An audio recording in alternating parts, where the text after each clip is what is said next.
Sako akwai sakonni.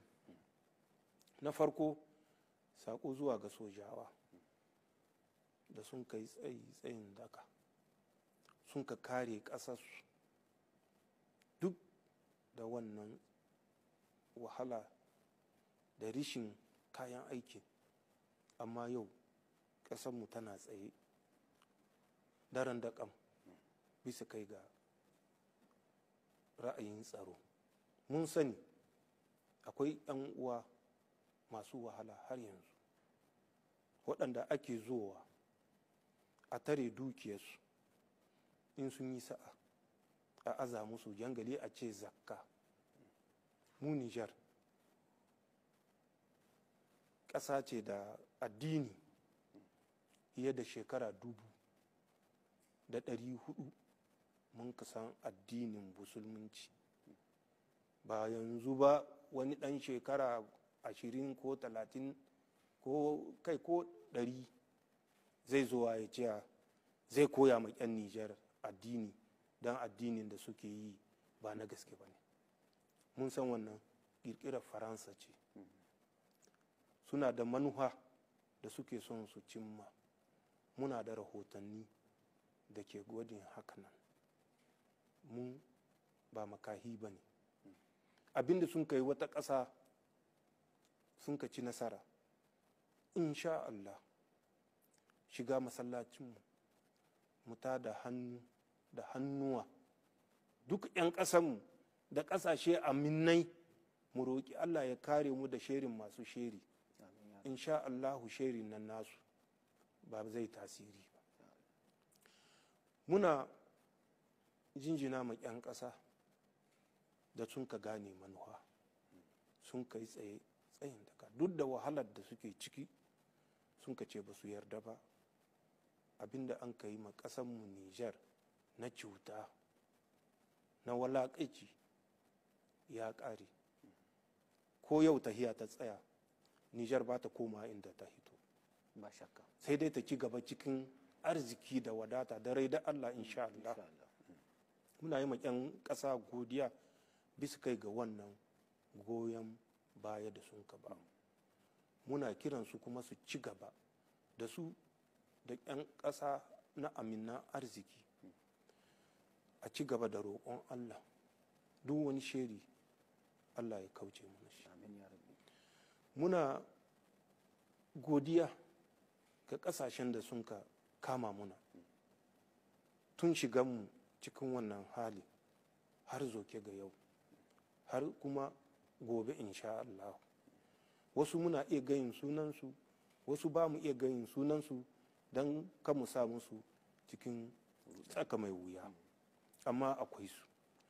Muna godiya ga ƙasashe, sabin ƙasashe da muke son mu ƙarfafa hulɗa da su, kuma cikin darajantawa da kyautatawa da amana, kowa cikin nuhin shi na alheri Allah ya sa ya cimma guri.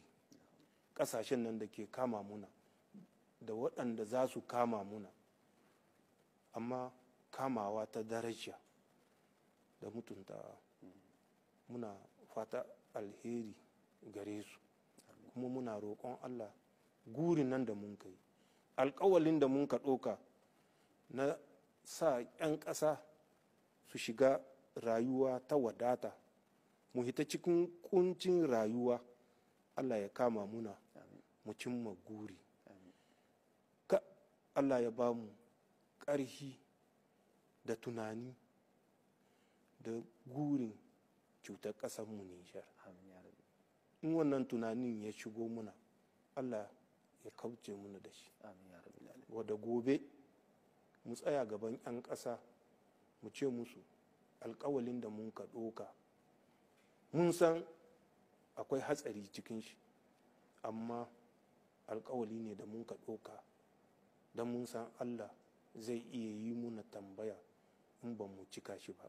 Alƙawalin nan da mun ka ɗoka na rayuwarku ta sauya cikin wadata, mu ce alƙawalin nan ba sai mun gayi ba, kuma kun san da mun cika shi.